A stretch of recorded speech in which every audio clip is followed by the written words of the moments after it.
When you come into the cabin, this is what you will see. It is a pretty standard setup for an inside cabin. We've got 2 twin beds, but this could either be a double bed or twin beds. There's also another bed up there, so if there was a 3rd passenger, that would drop down and you'd have another bed just across there, but we've only got it set up for 2. It is a pretty standard inside cabin size and layout. There's nothing too exciting in here, but there's nothing wrong with it at all. The beds are pretty comfortable. The walls are yellow and things around here are red and orange. I don't think that it is dreadful. It's not particularly my taste, but I don't care. We've been very, very comfortable here. It is a nice cabin.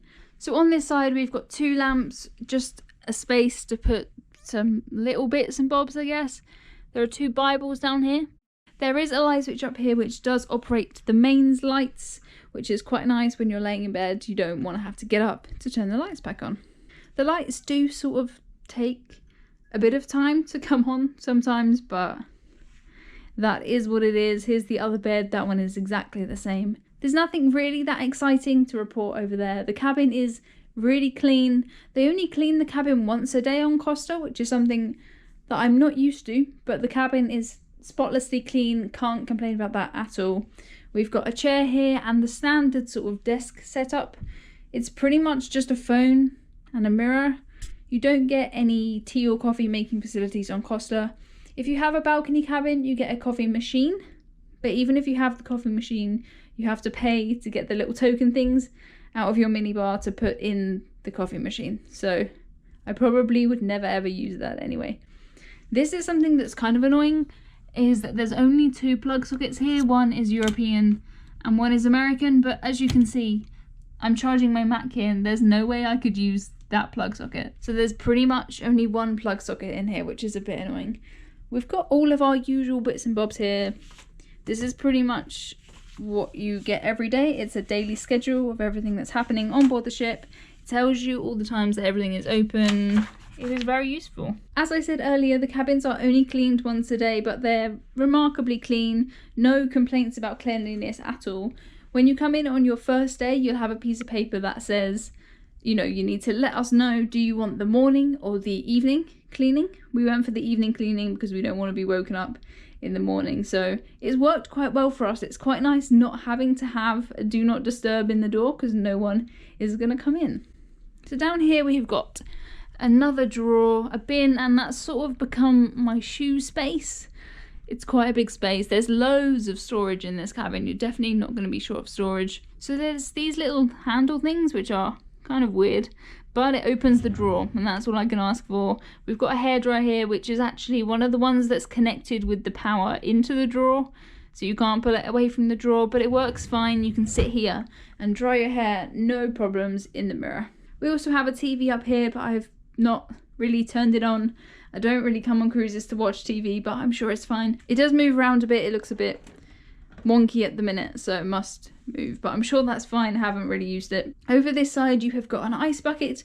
You have to ask when you want ice. You have to ask every day if you want ice, so we asked for it on the first day and it's not appeared since.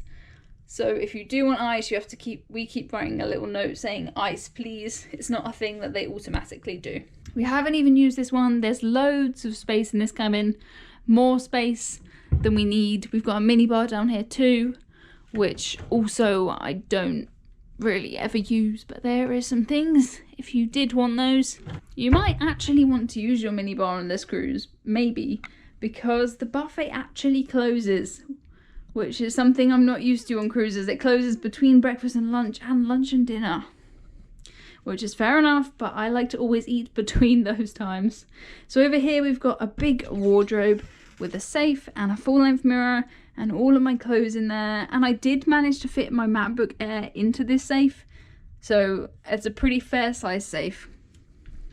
We've also got a lot more space over here for more stuff, hanging space, and then there's more in this one at the end. There is no lights in these wardrobes, which is kind of annoying when you want to search around for things, but we haven't even needed to use that entire wardrobe because there's so much storage space. Coming around by the door, there isn't anything where you have to put your card in to get the electricity to go on or off. It's always on. It's never going to go off when you go out, which is quite nice. Our cabin steward is called Prime, and Prime has been very nice. He met us on the first day, let us know if there's anything we wanted, we could get it from him, and he seems very nice. Yeah, no complaints. Up here we've got a thermostat, and onto the bathroom. The light does take quite a long time to turn on. There we go. I thought about tidying up this bathroom a bit more, but I wanted to show you how it actually is when people are using it, and this is us using it.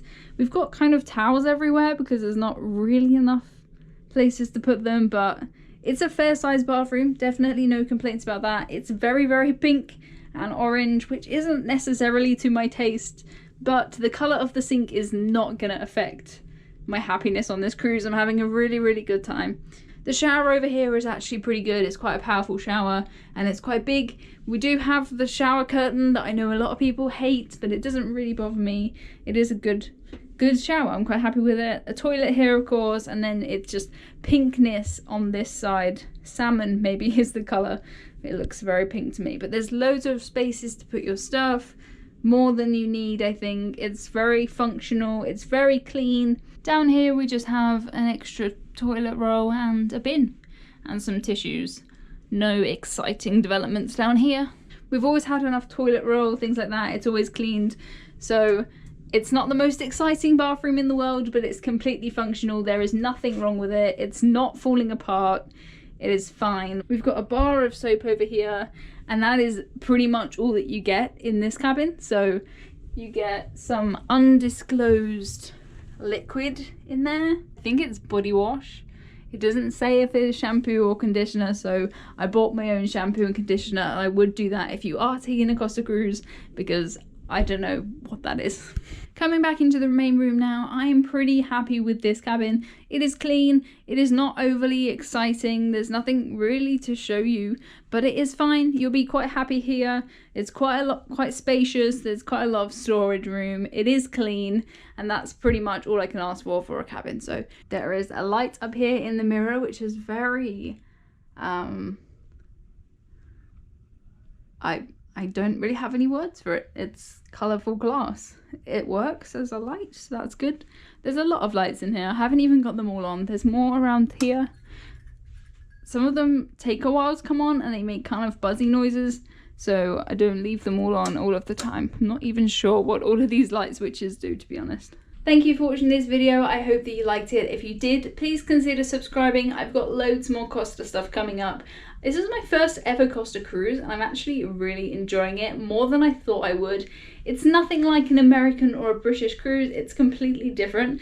But if you come onto this cruise knowing that it's going to be 98% Italian, Italian food, Italian everything, you're going to have a good time. It's a really, really fun ship. So please subscribe to see more about Costa, and thank you for watching this video.